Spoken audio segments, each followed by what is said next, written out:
Hello, everybody. This is Gino Johnson, the CEO of Champions for Veterans, and I am so excited to say hello and thank you for listening to our podcast series, Convos with Heroes, where we have conversations with heroes from all walks of life who have made a great impact and who have big hearts. But before we kind of talk about our special guest and Jeff Clark today, I want to go ahead and say hey to my dad. Hey, Dad, how you doing? Hey, son, it's so great to be back with another exciting American hero today. Jeff Clark's going to share with us, and I'm excited to hear his story in just a bit. Me too. I'm pumped. Let me tell you guys a little bit about Jeff to kind of as an intro to who he is. So Jeff, he's actually an Air Force veteran and author. He spent about just over 12 years in the Air Force. He actually has a book coming out this year in April 2022. It is called Hear These Truths, the ultimate guide to building your leadership algorithm. So we're really excited to hear about that book, hear about Jeff and his story, and just learn a good bit about him. So Jeff, how you doing today, sir? I'm good, guys. How are you? Fantastic. Amazing, man. So, basically what we do here with Combos with Heroes, man, we just want to hear your story. So I go ahead and just put that out there. Tell us who Jeff Clark is. Well, first, thanks for having me on, guys. Really appreciate this. Appreciate the opportunity to come on here and kind of talk about myself. I don't do it as often as I should, probably, considering that I'm, promoting a book that's going to release. But it's always a good opportunity to do it with, a fellow veteran and the son who's, helping the empire grow in the name of helping veterans out. So, man, my hat is tipped to you, sir, for sure. But so I was born and raised in Oklahoma. My parents divorced when I was 11, so I had a kind of a rough preteen into teenage years into high school. I went to college for 2 years. I left with 1 year credits. It just wasn't working. I worked at Sears. It just wasn't working out. And then I met my wife, at the time, and we were pretty solid. We were pretty serious. And she said, we cannot pay the bills with you selling refrigerators and TVs at Sears. No matter how much commission I made off of selling a riding lawnmower, $200 or $300, I just, in rural Oklahoma where, 35,000 people, it just wasn't going to pay the bills seriously. And she had aspirations of going to college and really doing some big things. And I wanted to support her, but financially I wasn't going to be able to do it. Right.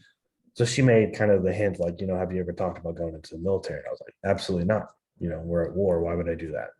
And she said, well, let's just go talk to someone. So I said, okay, I'll go talk to the Air Force and the Navy. Went and talked to the Air Force. That was it. It was a done deal. I had my list of questions. My brother-in-law was on active duty at the time. So I hit him up and I was like, hey, I just got some questions. Give me some advice. Went back to the recruiter. It was the best decision I ever made, hands down. Changed my output on life, changed my focus, changed kind of what I thought of this country. Now I can't leave the house without wearing an American flag on me, Yeah. So for me, it was life-changing. So joining the military, I did 12 years in the Air Force, numerous leadership positions. And then when I got out, I was forced to be medically retired. I went to be a civilian leader. So I was in a civilian leadership position. And then I won the 2019 Air Force Civilian Supervisor of the Year. And wow. Yeah, big deal, right? Yeah, so, big deal. Incredibly humbling, but it just told me that, I was still on that trajectory, even though I was forced to medically retire. So it worked out. It was kind of a blessing in a way, because when I medically retired, like, I want to say 6-7 months later, my wife got accepted into physician assistant school to go be a physician. So right. I wasn't on active duty anymore, and I had the time, the energy, and the abilities to support her doing that. So the stars kind of aligned, right? And then I went back into the civilian service for the Air Force, and it worked out really well. And now I'm here today, speaking to you guys, because of everything that's happened to me and kind of the stumbles that have happened, but at the same time, a lot of things went right. And, right. I'm real blessed, and I'm very, very humbled about it. Yeah, man, that's incredible. You're talking about just, first off, I've never met a guy. I know if you won the #1 award for the civilian, work or whatever for the Air Force, that's tremendous. Now, you talked about a book that you have. Go ahead and give us the name of the book and when it's going to be released. and if you have a website to go to for people to get it when it is released. Yeah, and then tell us a little bit about the book. So you can hear more about it on my website, jeffclarkofficial.com. And the book is titled Hear These Truths, The Ultimate Guide to Building Your Leadership Algorithm. And I wrote this book. I always wanted to write a book. Let's start there. I didn't know what I wanted to write about. I just knew I wanted to write. So I kind of put some stuff together. I never had it organized. And then I wrote a couple of blogs for an executive website about leadership, about management, some of the things I had learned and some of my philosophies. And I said, I really ought to parlay this into a larger book. So that's when I really started putting it together. I met my publisher in Colorado Springs when I was up there, stationed up there for a civilian assignment. And he was like, dude, I love the ideas. I love that you won that big award and that you're recognized for it. He's like, you really ought to write a book about it. I was like, man, I don't like talking about myself. Now I have to write a 200 or 300 page book about what I think, about my opinions. I was kind of like, nobody's going to care what Jeff Clark thinks, but the more and more I thought about it, I was like, I'm not writing it for me. I'm writing for others, Right. Even if only one person picks it up and reads it and they go, man, and it changes their outlook and it changes their trajectory, mission accomplished. Right. So I really wrote it to kind of build, and I built an algorithm basically, and it's effort plus process equals progress. Ooh, I love that. Right? Come on, wait a minute, Jeff. You gotta say that again. You gotta slow down, brother. Okay, so let's do it again. Because I'm taking notes. Okay.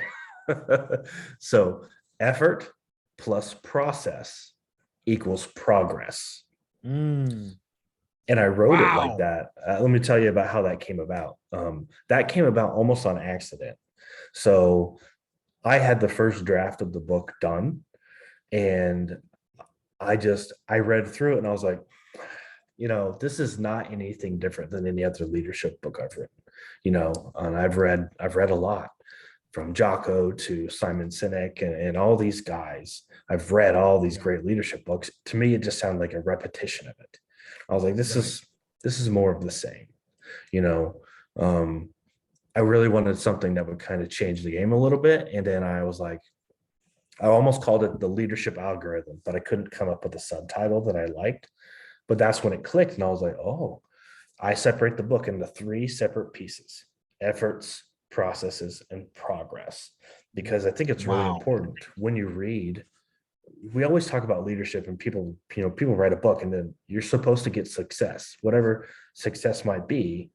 The end result and the byproduct of reading that should be some kind of progression and success. Nobody ever talks about how do you sustain that? What do you do once you have it? Right. Because it can just disappear overnight. And then what do you do? Start over? Well, that doesn't make any sense. You've wasted a whole lot of time and energy and other people's time and energy. So I really wanted to focus heavily on that. So each part of the book has things in it to say, this is how you dominate this and how it works into this. And this is how you dominate that and how it works into this. Now you have this, let's keep it and spread it. Now it needs to spread, like a habit, people need to have it. So that was my big focus on the book, was getting 3 parts down to where you're building upon things, no matter what person you are, brand new out of college, a 55-year-old, CEO or executive, you can read this and go, I didn't think of it like that, so that was my big focus on it. And like I said, you can find out more, jeffclarkofficial.com. The release date is going to be in April. We don't have a specific date yet, but I'll be posting on social media, on my website. Going to put a big countdown timer on there as soon as we have the date and pre-sales and all that fun stuff. Don't worry, I'm gonna have you say that website about 10 times during this talk today. So get ready. It's amazing. You said something. I want to go back to this. I write and publish books. We've written about 4 or 5 books. But the value of what you just said, 3 different things: effort plus process equal progress. People understand the way the brain works, and I studied this many years ago. Like you, I read so many people, Think and Grow Rich, The Magic of Thinking Big, John Maxwell, just probably some of the same stuff you read. Absolutely. and people think in odd numbers, 3, 5, 7. And I don't know why, but somebody smarter than me, and probably you figured that out. Right? And man, effort plus process equal progress. Dude, I'm telling you, I love it. I Thank love you. it because you simplify something that, leadership, and I want to hear your thoughts on this. I once heard from a guy who said, leadership, and Zig Ziglar and all that, and I love all those guys, but leadership is the formula is a lot of complexities, but it comes down to simplicity when you understand a few things and how to treat people. So how did you, man, talk about your leadership philosophy? Give us some of that juice, brother, because you got us going already. So I think leadership is the easiest hard thing to do. Okay. It is, I've told people before, I think leadership is a great responsibility and it's the worst thing at the same time, because Right. it's really easy to be a bad leader. Very, very easy. It's incredibly difficult to be a good leader. The problem lies when people try to overcomplicate it. So, like you said, simplicity is key, but oversimplification can also be boring, dull, and ineffective. Leadership is maybe one of the worst jobs in the world because it's never anything you can master. It's never anything that you could perfect.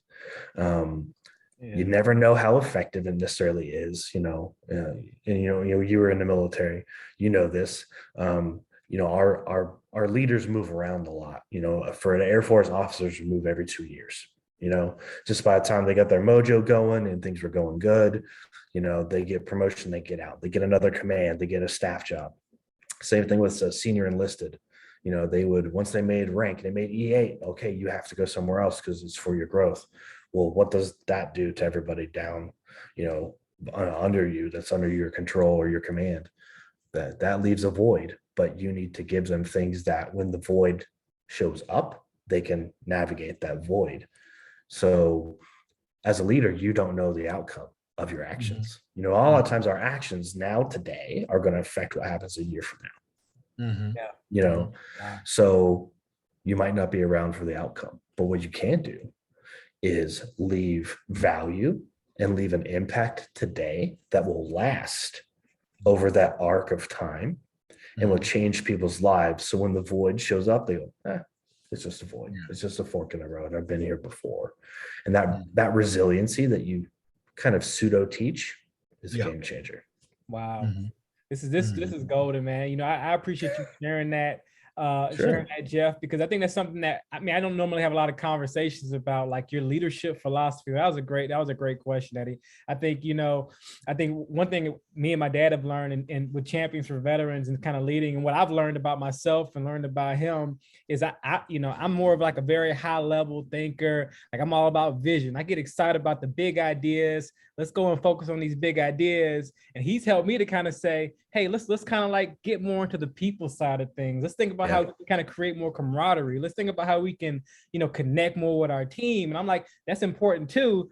But I'm like, okay, at times it's hard to even say, okay, what's the most important? I think it's all important, but like you say, being a leader is so hard. It's so hard to balance all those things, connecting with people, giving empathy, having a vision, driving the vision forward, building up people, helping other people to grow, man. So I'm with you.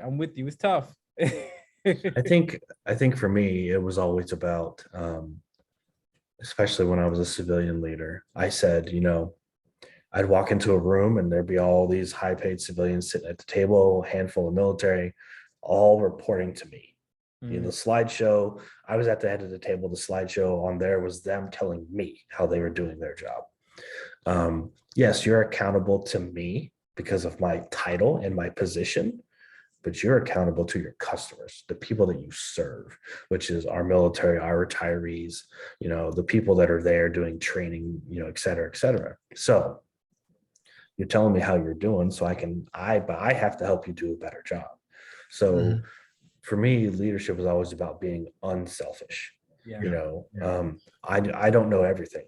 I'm not going to Mhm. sit in a room and claim that I do, but I'm going to look at you, my team, and I'm going to say, you do know about this. So I when you, need you to be an expert. yeah, I want to clarify something just so I understand, right? I understand the military side because I'm retired. You are civilian now. I understand GS this and GS that, but what did you do? Because you can be over the mess hall and be a GS blah blah blah, or you can be of the motor pool. Can I make me understand what you did as a civilian in the Air Force? So in the Air Force, and I'm sure in the Army and other services is kind of the same, but in the Air Force, they have positions that normally like a lieutenant colonel, like a squadron commander, a garrison commander would fill. But Right. because of the nature of that mission or that location, it might be a civilian equivalent instead of a military officer. So in my line of work in force support, which is taking care of the base, and mainly the people side, there's a lot of civilian positions and civilian leaders because it's heavy on the human resources, military programs, services for business. So the chow hall, the mess hall, the club, the bowling center, daycare, and all that. So it's really heavy on business, the business operations of what goes on the base.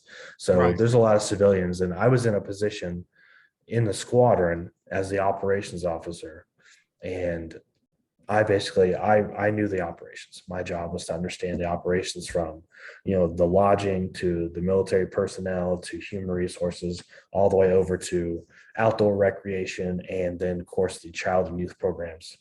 Yeah. So big, large, vast, 150 plus people, and my job was basically airmen, was taking care of airmen, soldiers, sailors, Marines, anybody who walked on that base that could use our services. We were there to serve them. So Wow. yeah, it was we're talking millions of dollars worth of revenue. So it's real business heavy. That's why, in some places there are civilians that run it. We did have a military deputy commander. Mhm. So we had a military chain of command. And as a civilian, you can do a lot of things when you're given the permission and the responsibilities. You can't quite do everything that a squadron commander or a garrison commander can do, but you can do a lot.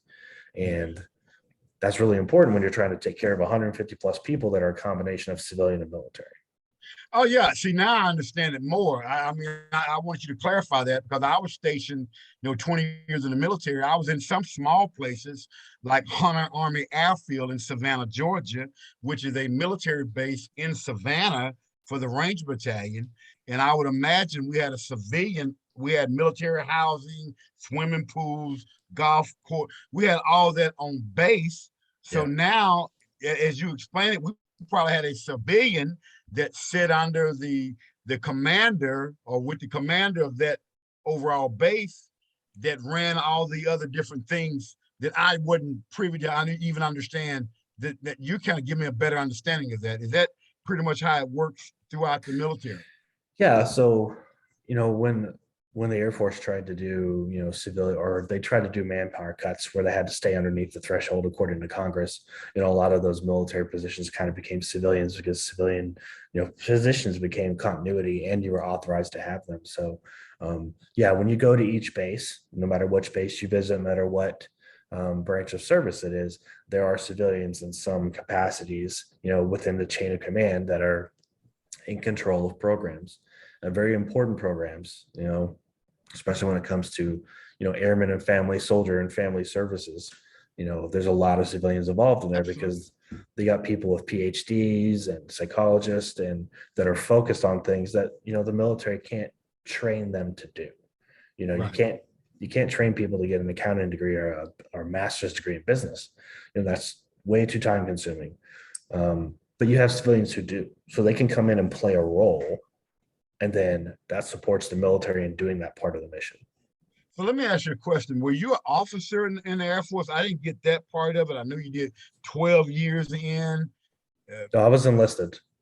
Wow. See, that's the fascinating part to me. I mean, I'm trying to piece together how an enlisted guy goes from being the #1 Air Force civilian and getting an award and being in charge of everything you're in charge of. That, see, I'm still, my brain is, while we're having this conversation, Jeff, Yeah. I'm going, he must have went Air Force Academy, been a major, got out. Now, so now you got to break down what rank you were, exactly what you did, because it's even more fascinating now to know that you were enlisted and got Yeah. there. Tell us about your, like, give me some details about what rank you were and what you did in the Air Force. Talk about that. So I was enlisted for 12 years. I was a non-commissioned officer when I retired. And You what? so I was an E5. Wow. Yeah. So, but I went, when I joined, we were in the middle of Iraq and Afghanistan, and the deployments were rolling heavy. And I kept trying to get tagged for a deployment. I was having no luck at all. And the Air Force deploys individuals. They don't deploy whole units like, some of the other services do. So it's kind of the luck of the draw. And I wasn't getting picked, and I was getting frustrated. So I said, well, if I can't go over there and fight, and you're not going to let me go over there and fight, I need to do something bigger than myself to help support that. So I found out that I had an opportunity to do a joint assignment at the schoolhouse, teaching alongside the Army. So I applied for it. I got some recommendations from my commander, and then I took that job. So I was an instructor for like 4.5 years, joint with the Army, teaching the future generations of the Air Force and the Army, and a handful of Navy, the medical logistics and the logistics of running a hospital. That was my job. What did you do that at? What base were you doing it at? So I did that at Fort Sam Houston down in I was about to say Fort Sam. I was gonna say Fort Sam, but I didn't want to put words in your mouth. Yeah, no, Yeah. You're right. Spot Yeah. on. Yeah. So Yeah, I was San there Antonio. I was there during the whole BRAC thing when they were building up Right. Fort Sam Houston. And so there's construction all the time. It was crazy, but the hospital there is massive. But I was one of the first people to help jointly run the hospital there from the logistics side. So it was like the first time the Army, Air Force, and then civilians and contractors meshed together to run an operation. So I have a lot of experience in the military running operations, large scale, $1 million operations. The whole time I was doing that, I was going to college. So I got 3 associate's degrees. I got 2 bachelor's degrees. I got my master's degree, and I got like 4 certifications. I was just going to school. If the Air Force was paying for it, I was going to school. So, wow. See, now the story makes sense. I mean, I'm trying to figure this out, man, because you're telling me all this stuff and you won this award and blah, blah, blah. And in my mind, as you're talking, I'm going, okay, as you kept talking, I'm saying he had to be at least a major. 04, got out of the major, ring knocker, Air Force Academy, had these connections, smoothed his way. I mean, not that you're not good, because I'm really enjoying the conversation, but you know what I'm talking about. Normally when you hear a story like this, and a guy makes it at that position, he went to one of the academies, and you know what I'm talking about. At West Point, Air Force 100%. Academy, Naval Academy. And he got his way from that. Now he's running a major thing on post. I'm telling you that happens a lot. It does. It does. You're not wrong at all. So yeah, I basically turned away an opportunity to get commissioned because I liked wearing the stripes. Wow. I knew what I could do as an officer. I didn't envision myself as the bureaucratic, playing politics. I just didn't see it. I just didn't see it in the cards for me. And I really liked wearing the stripes. It meant something different to me. It humbled me, I think, in a way that I didn't think being an officer would. Not that I think being an officer would change me. It's just you get into a different world of, different strategy, different tactics, different way of doing business. The bureaucracy is a lot different. So I just said, I don't want to do that. I got a question for you. Now, in my background, my military background, I'm loving everything we're saying. I got to shoot this question, I'll tell you. I'm going to tell it to you with a quick story, right? So when I was a young E5, I met a guy named Sergeant Higgs in Berlin, Germany. Sergeant Higgs, in his own words, he said was a redneck from Tennessee. And he talked like this. Get over here, son. Get over here, son. What are you doing? In his own words, that's what he called himself. And he mentored me in a way that changed my life, because he literally made me sign the paperwork and go be a drill sergeant. I wanted to be a ranger in the Green Beret early. He said, no, I said, what do you mean? You're going to go be a drill sergeant because that's going to teach you organizational management and skills that you would not get being a ranger or a Green Beret at this time in your career. So he got the paperwork, said, sign here. And that's how I got to be a drill sergeant. And I graduated drill sergeant school at the age of 21 Wow. years old. Wow. And so my question for you is, can you identify a mentor or mentors? And if you don't want to use a name, you don't have to. But can you say, you know what, had I not met this person here, I probably wouldn't have made that decision? I've had a lot of mentors. Right. I think my biggest one would be Chief Gebhardt, my very first E9, my chief. He sat me down in his office one day, and he had a little plaque on his desk that had one stripe on it. There's just one singular Air Force stripe, lowest rank basically you can get in the Air Force. And he said, I have that on my desk because I never forget where I came from. 8 stripes later, I'm an E9 now, I'm a chief. I walk around, everybody calls me chief. I get that different level of respect. He said, you never forget where you come from. And he said, you never forget also to speak up and tell the truth, because you owe that to the people that, 1, work for you, and 2, the people that work above you, to tell them the truth. Because decision making goes both ways. It goes up and down. So he was probably the biggest one in my career, because he latched onto me at the very, very beginning of my very first enlistment, very first year I was in the Air Force. He really took a hold of me and said, you don't have to do anything to make chief. He's like, I made E9 doing the bare minimum. He's like, the difference between making chief and being a chief is how you lead. And that just stuck with me forever. And it always made me think of how I talk to people. Do I want to be a chief, or do I want to be their chief? And I think that's a big reason why I stayed enlisted, because I could have went and got my commission. I was working for an officer at the time that would have signed off on my paperwork, but she was prior enlisted, and I saw the way she worked in the medical field is as an administrative officer, and I didn't want to be that. I just didn't want to be that. I didn't feel it in my heart. I felt like I had a means of a bigger impact still wearing the stripes than I did getting commissioned. So I chose not to go that route. Wow. That's incredible. Wow. That's incredible, Jeff, man. I appreciate that. Kind of going and listening to what you're sharing, I feel like on some of these podcasts, I've been seeing just what does it mean to really be a hero and the heart of a hero. And I think something that you've done is that decision to say, hey, although I may not be going overseas, but I want to be able to do something to make an impact where I am right now. And that's a decision that you made in that moment to say, you know what, I don't just want to be here, but I want to do something that's impactful. And from that decision, you went on and grew in that operations, and then eventually you got that award, and you've made such an impact on people's lives. And I think it's just that I feel like the story you shared, just not just being, but actually doing something, being who you need to be in a position in order to make the biggest impact you can make. That's huge. Yeah, because I think there's 2 ways of looking at things. The cup half full, the cup half empty, and even though we weren't directly on the ground supporting OIF and OEF in Afghanistan, in Iraq, the things that we were doing stateside were impacting that over there. Sometimes directly, sometimes indirectly. When I was at Fort Sam Houston, I was working at BAMC, Broke Army Medical Center.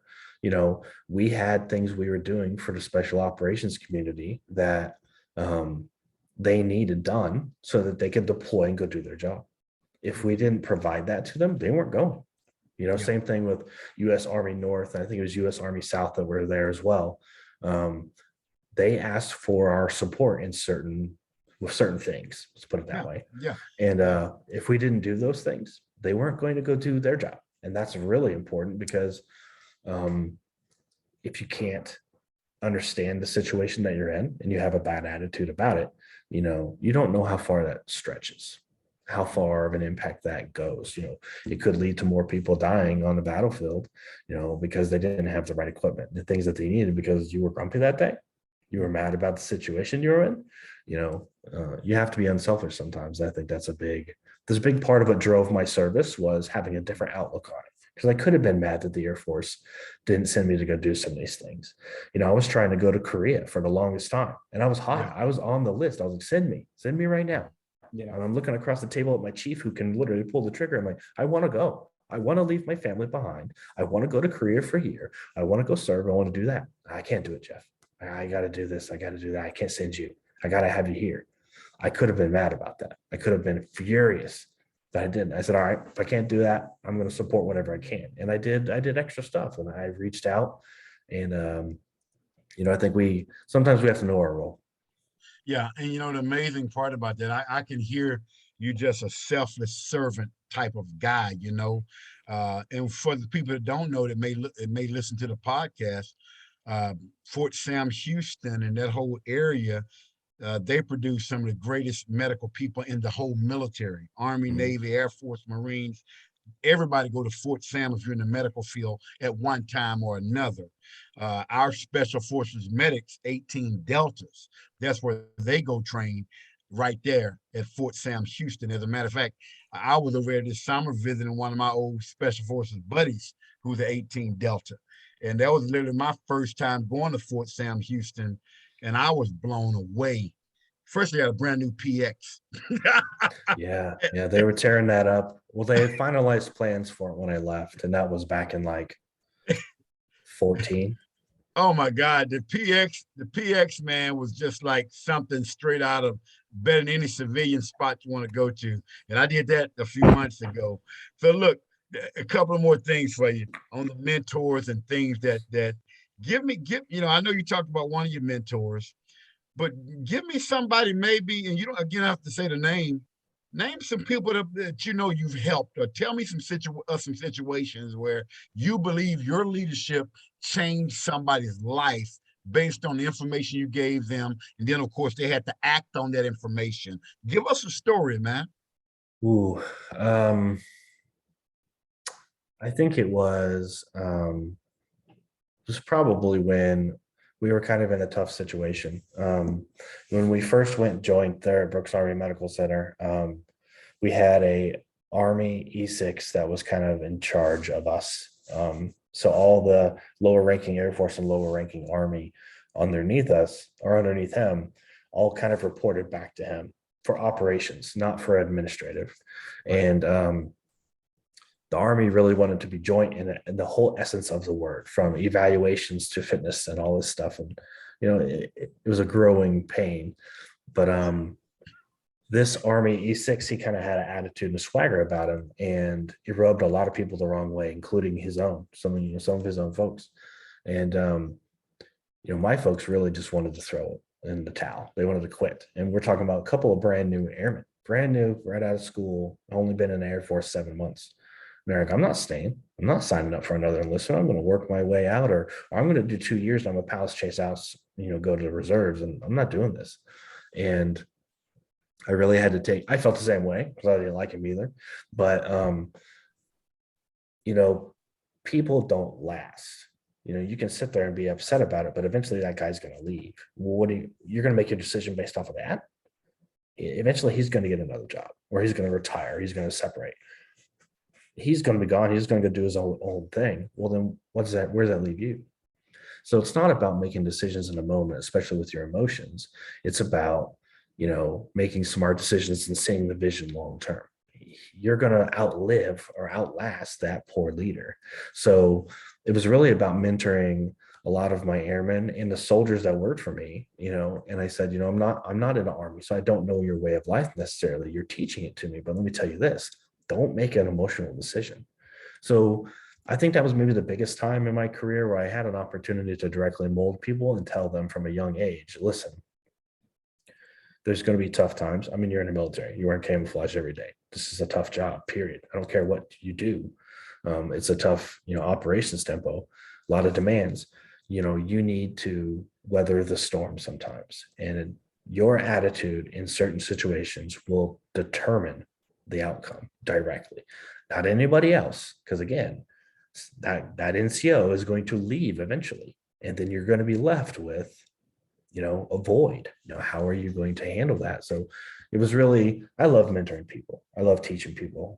I love my 4.5 years as an instructor, because I gotta physically touch brand new minds for the Air Force and the Army.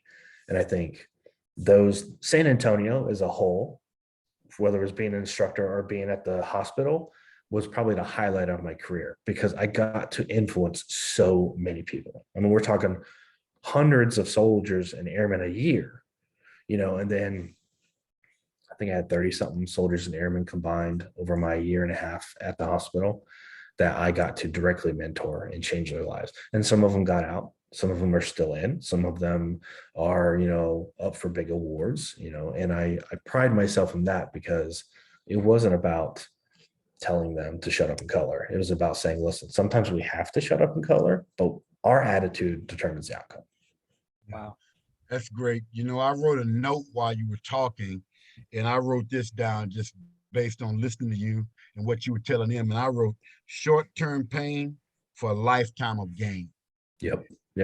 I mean, you basically telling them, listen, I get it. It's tough right now, but this is not going to be forever. Right. And that's one of the things when I'm talking to young people, no matter what careers they're in. And like you said, hold on a minute, man, you can't make a lifetime decision based on your emotions right now because you don't like this supervisor. That could change overnight, and I believe, man, that's going to be great. Tell your book title again and the website they can get that before I let my son hit you with another question. So again, the title is Hear These Truths, the ultimate guide to building your leadership algorithm. And you can find more about it on my website, plus all my social media is linked on there. So it's jeffclarkofficial.com. Awesome. Got it. Beautiful. Man, this has been an awesome interview, Jeff. Man, I definitely have been inspired and encouraged by hearing just your view of leadership and just the impact you've been able to make. And so we want to go ahead and just start closing it out. And I want to close out with a couple questions that I think would be good to go ahead and put out there for our listeners. So my first question is, I feel like you probably shared some part of this throughout this interview, but what's one lesson your job has taught you and your career has taught you that you think everyone should learn at some point in their life? Humbleness, being humble. Just because you're in charge doesn't mean, anything. It's just a title. There's a lot of responsibility behind being in charge. So you need to humble yourself.